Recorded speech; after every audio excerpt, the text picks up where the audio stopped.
పారదర్శకత తీసుకురావాలనే ఆలోచనతోనే ఈ రోజున కదిరి నియోజకవర్గంలో వాయిస్ ఆఫ్ సిటిజన్ అనే ఒక కార్యక్రమాన్ని ప్రజల కోసం, పరిపాలన సౌలభ్యం కోసం, ప్రజలకు మెరుగైన సేవలు అందించడం కోసం ఆవిష్కరిస్తున్నటువంటి కార్యక్రమం ఇది. టెక్నాలజీ వినియోగం అనేది మనిషి దైనందిన జీవితంలో ఒక భాగమైనటువంటి పరిస్థితుల్లో ఈ రోజున మారుమూల కుగ్రామాల్లో కూడా ఫోన్ సౌకర్యం ఉన్నటువంటి పేదవాళ్ళు, మధ్యతరగతి కుటుంబీకులు కూడా ఉన్నారు. ఫోన్ లేనటువంటి కుటుంబాలే లేవు.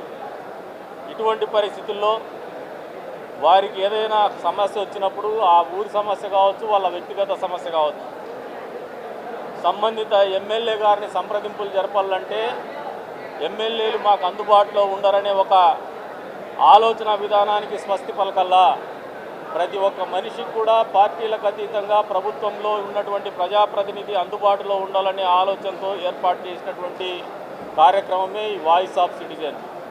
ఈ రోజున పరిపాలనలో పారదర్శకత, అవినీతికి దూరంగా ఉన్నటువంటి పరిపాలన అందించాలనే ఆలోచనతోనే ఈ కార్యక్రమం చేస్తూ ఉన్నాం. ఎక్కడో మారుమూలు ఉన్నటువంటి గ్రామంలో ఉన్నటువంటి ఒక సామాన్యుడు ఖర్చులు పెట్టుకొని అందుబాటులో లేకపోవడం, కొన్నిసార్లు అసలు ఎమ్మెల్యే ఉన్నాడా లేడా అని తెలియనటువంటి పరిస్థితులు, వాటన్నిటికీ దూరంగా మా సమస్యని మేము ఎక్కడి నుంచి ప్రస్తావించినా కూడా ఈ ప్రభుత్వం స్పందిస్తుంది, ఈ ప్రభుత్వంలో భాగస్వాములైనటువంటి ప్రజాప్రతినిధులు బాధ్యతగా వ్యవహరిస్తారు, మా సమస్య పరిష్కారం చేస్తారనే ఒక నమ్మకాన్ని కల్పించాలనే ఆలోచనతోనే ఈ వాయిస్ ఆఫ్ సిటిజన్ని మేము ప్రజలకు పరిచయం చేస్తూ ఉన్నాం.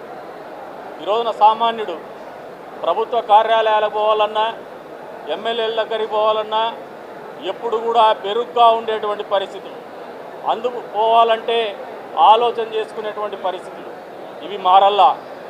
ఈ మార్పు రావల్లా. ఎప్పుడైతే నేను కూడా అందరు నాయకుల మాదిరిగా, అందరి ప్రివిలేజ్డ్ పర్సనాలిటీస్ మాదిరిగా సామాన్యుడు కూడా ఎమ్మెల్యేతో సంప్రదింపు చేయగలడు, సంబంధిత ప్రభుత్వ కార్యాలయాల్లో మా ఎమ్మెల్యే మా కోసం పనిచేస్తారు, లేదంటే ఆయన అకౌంటబిలిటీ ఫిక్స్ చేసి జవాబుదారీతనంగా మాకు సమస్య పరిష్కారానికి దారి చూపిస్తాడనే నమ్మకాన్ని కలగజేయాలనే ఆలోచనతోనే ఈ వినూత్నమైనటువంటి కార్యక్రమానికి శ్రీకారం చుట్టున్నాం. భారతదేశంలో ఈ పబ్లిక్ గ్రీవెన్స్ సిస్టమ్ అనేది ఇప్పటికే అమల్లో ఉంది. రెడ్రెసల్ సిస్టమ్ కూడా ఉంది.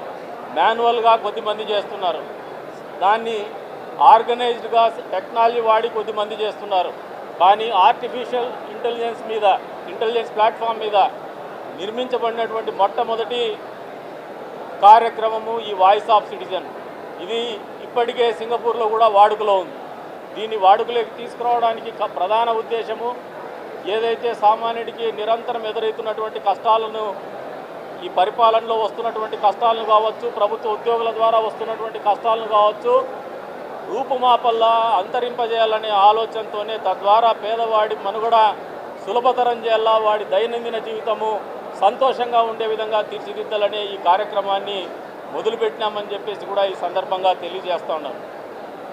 ఆచరణలో కష్టాలు రావచ్చు, ఇబ్బందులు రావచ్చు, అయినప్పటికీ కూడా మాకున్నటువంటి చిత్తశుద్ధి ముందు కావచ్చు, సత్సంకల్పం ముందు కావచ్చు, అవి మరుగుజ్జులుగా మారిపోతాయనే ఒక ఆత్మవిశ్వాసంతోనే ముందుకు పోతున్నామని చెప్పేసి కూడా ఈ సందర్భంగా తెలియజేస్తున్నాం. పాత్రికేయ మిత్రులను కూడా కోరుతా ఉన్నాం, ఇది ఏదో వెస్టెడ్ ఇంట్రెస్ట్ పెట్టుకొని చేస్తున్నటువంటి కార్యక్రమం కాదు, ప్రజలకు మంచి చేయాలనే ఒక ఆలోచనతో చేస్తున్నటువంటి కార్యక్రమం. కాబట్టి మీ ద్వారా ప్రజలకి ఏదైతే మేము టోల్ ఫ్రీ నెంబర్లు అందిస్తున్నామో అవి అందుబాటులోకి తీసుకోవాలా, ఇటువంటి ఒక వ్యవస్థ ఉందని ప్రజలకు తెలియజెప్పాలనే ఒక ఆలోచనతోనే ఈ వేదికని కానీ, ఈ కార్యక్రమాన్ని కానీ ఏర్పాటు చేసినామని చెప్పేసి కూడా సవినయంగా తెలియజేస్తున్నాం.